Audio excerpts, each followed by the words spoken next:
The idea of working from home has been a dream for a majority of workers for years, but one that relatively very few were able to realize.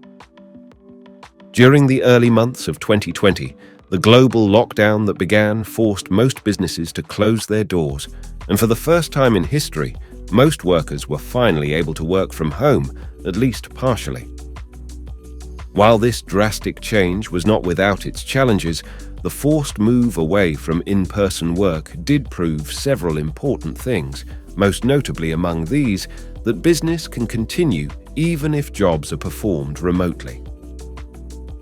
The technological advancements that have been made across various software platforms such as Zoom allowed co-workers to stay connected, and most businesses were able to continue functioning, albeit in a modified capacity.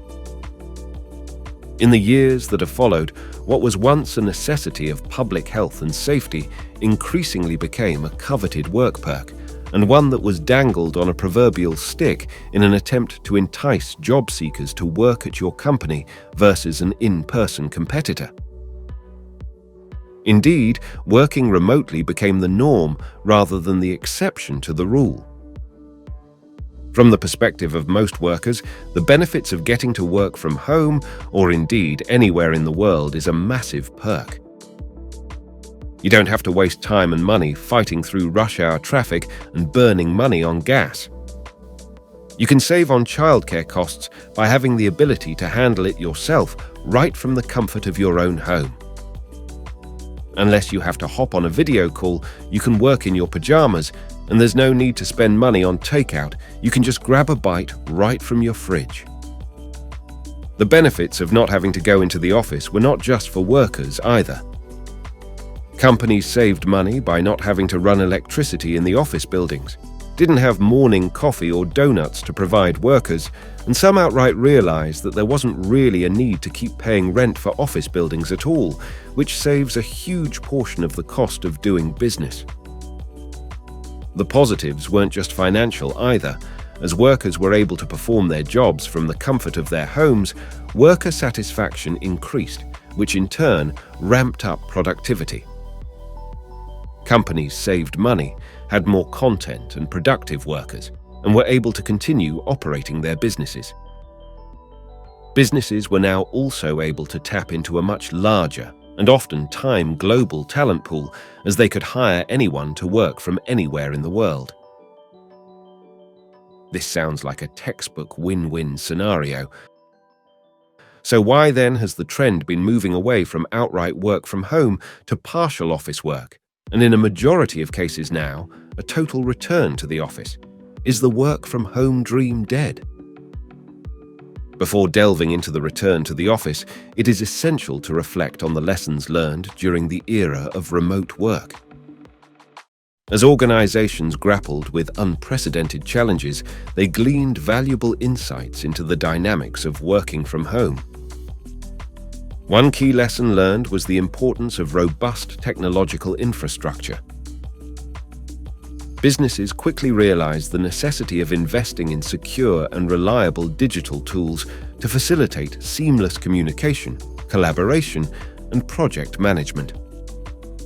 The pandemic underscored the critical role of technology in enabling remote work and highlighted the need for ongoing innovation to support a distributed workforce effectively. Additionally, the pandemic brought attention to the significance of employee autonomy and flexibility. Many businesses discovered that remote work can enhance productivity when coupled with trust and flexibility. The traditional paradigm of measuring work based on hours spent in the office gave way to a results-oriented approach, emphasizing the outcomes and quality of work rather than the physical presence of employees.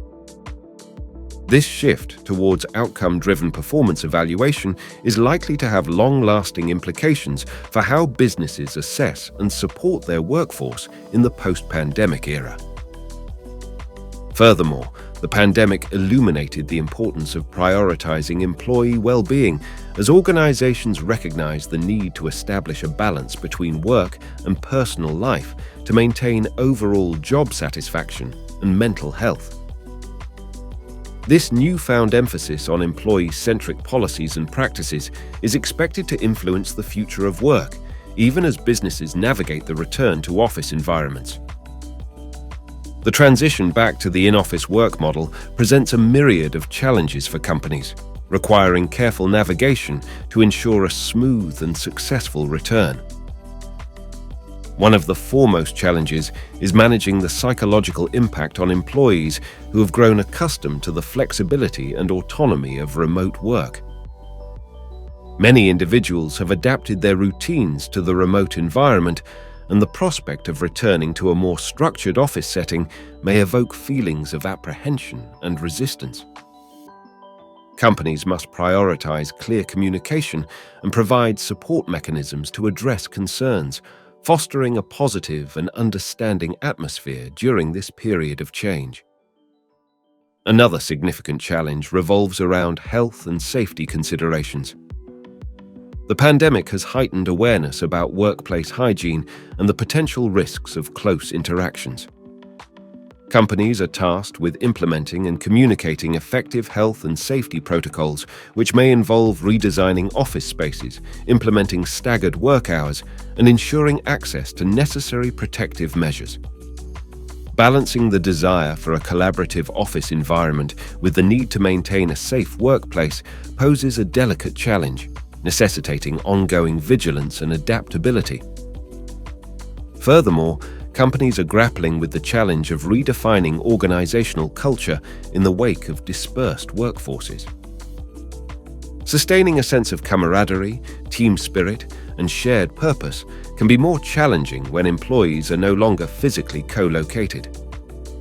Striking a balance between the collaborative benefits of in-person interactions and the flexibility of remote work requires thoughtful planning and the implementation of hybrid models that accommodate the diverse needs and preferences of the workforce. Overall, the return to the in-office work model demands strategic management of both logistical and human-centric challenges to ensure a successful and harmonious workplace transition.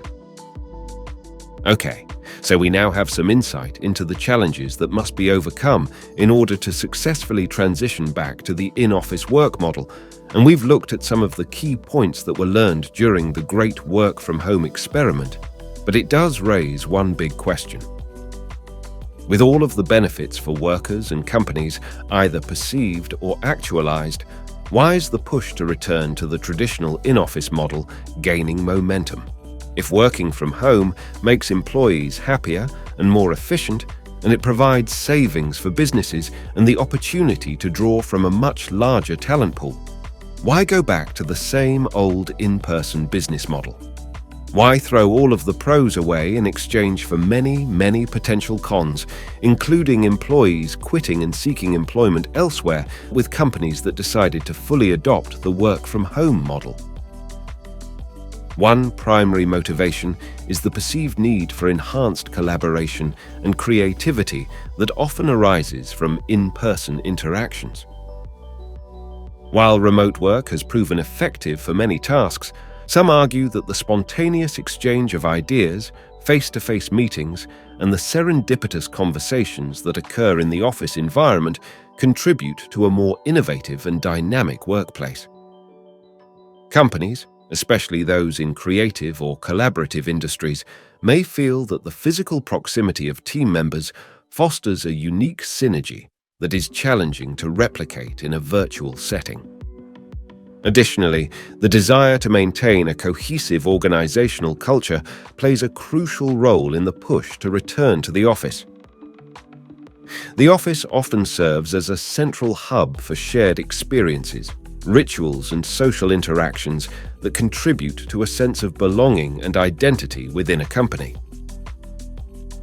Face-to-face interactions are seen as vital for team building, mentorship, and the cultivation of a strong corporate culture. Leaders may believe that a return to the office is necessary to preserve the intangible aspects of workplace culture that contribute to employee engagement, loyalty, and a shared commitment to the company's mission.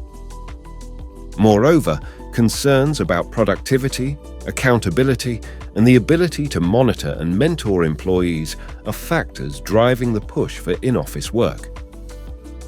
Some leaders may harbor reservations about the potential for decreased productivity in a remote work setting, and they believe that having employees physically present allows for more direct oversight. The in-office model is seen as a way to maintain a structured work environment, with leaders valuing the traditional model of accountability that comes with employees being physically present in the workplace.